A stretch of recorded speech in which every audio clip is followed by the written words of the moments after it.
Hey everyone, welcome back to the second part of this series, where I'm building a web app that analyzes your Netflix user data. If you missed part 1, I built a basic login and sign up page, nothing fancy yet, but it works.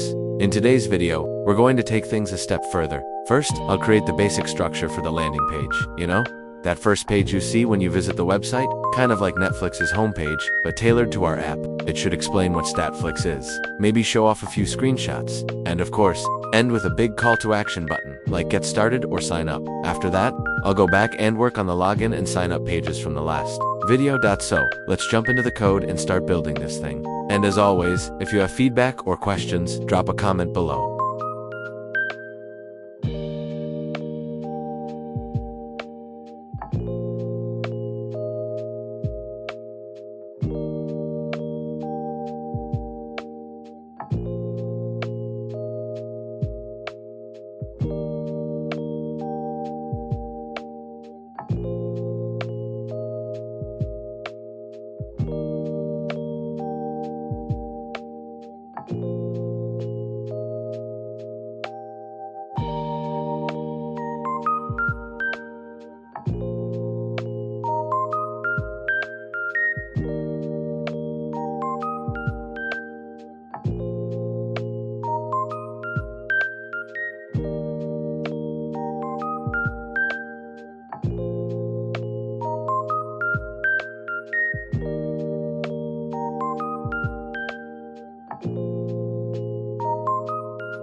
Alright, we now have a clean landing page with a hero section, a few visuals, and a sign up button at the bottom, and the login sign up pages look way better now, right? Much closer to a real product. If you found this video helpful, or you're enjoying the process so far, please give it a like, maybe even subscribe. It helps me keep this series going.